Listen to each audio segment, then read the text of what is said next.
देखिए, लक्ष्मण की एक्सक्लूसिव की स्पेशल इकोनॉमिक जोन्स का सरकार दायरा बढ़ाने की कोशिश कर रही है, तैयारी कर रही है।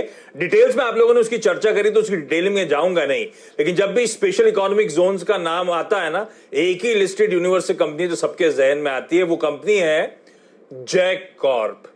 साल के हाईज 122 के और वहां से अभी भी स्टॉक ऑलमोस्ट 25% के दबाव के साथ ट्रेड करता हुआ। और साल के हाईज क्या, वैसे इस कंपनी ने पहले ना 200 प्लस के लेवल्स देख रखे हैं, तो वहां से तो बहुत तगड़े करेक्शन के साथ इस समय स्टॉक कामकाज करता हुआ आपको नजर आएगा। ये कंपनी बेहतरीन मिक्स है ट्रेडिशनल और नए बिजनेसेस का। तो जो ट्रेडिशनल बिजनेसेस हैं इस कंपनी के, वो मच नीडेड स्टेबिलिटी और प्रेडिक्टेबल कैश फ्लोज प्रोवाइड करते हैं, और जो नए बिजनेसेस हैं वो ग्रोथ एवेन्यूज इस कंपनी के लिए प्रोवाइड करते हैं। इस कंपनी के धंधे समझाता हूं पहले आपके लिए, सब उसी से क्लियर हो जाएगा। ट्रेडिशनली वोवन सैक्स मैन्युफैक्चरिंग की डिविजन्स हैं खडोली, दादरा नगर हवेली में, अथल, सिलवासा में और दमन में 3। स्पिनिंग डिवीजन है वसोना, सिलवासा में और सारीग्राम गुजरात में 2।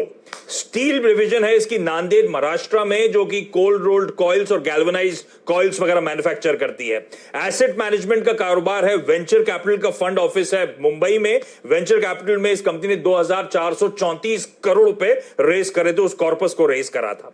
रियल एस्टेट का कारोबार है मुंबई में, जहां पे इस कंपनी की कई सारी सब्सिडरीज ने मुंबई के आसपास लैंड्स एक्वायर कर रखी हैं, और उसमें से एक होली ओन सब्सिडरी तो ऑलरेडी फेज 1 फेज 2 एक मुंबई के पास इंडस्ट्रियल एस्टेट डेवलप कर चुकी है, फेज 3 पे काम कर रही है, जिसको बेच रही है कंपनी।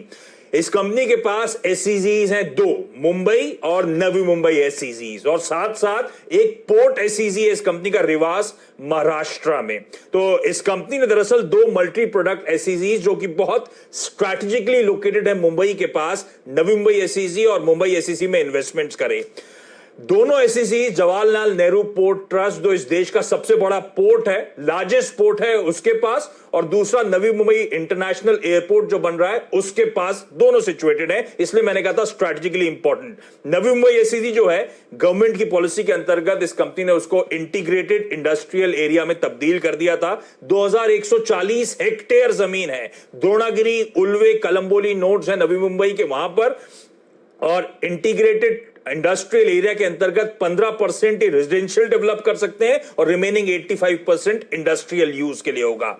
मुंबई एसईजी उड़ान, पेन और पनवेल एरियाज है मुंबई के पास, जहां पे एसईजी है, एक्वायर करी इसने लैंड। लास्ट अपडेट था 4600 एकड़ जमीन इन्होंने एक्वायर कर ली है, और कंपनी अब लैंड एक्विजिशन एक्ट में बदलाव के इंतजार कर रही है।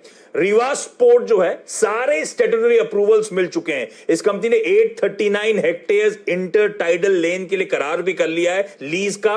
10 बर्थ्स इनिशियली ये कंपनी बनाने जा रही है, और जिसके लिए मिनिस्ट्री ऑफ रेलवे से ऑलरेडी अप्रूवल मिल गया रेल कनेक्टिविटी के लिए। तो ये कंपनी यानी कि रिवास पोर्ट लिमिटेड और रेल विकास निगम लिमिटेड मिलकर वहां पे रेल कनेक्टिविटी प्रोवाइड करेंगे। इस कंपनी के जो ट्रेडिशनल कारोबार हैं उनके फाइनेंशियल्स वैसे ही इंप्रूव हो रहे हैं।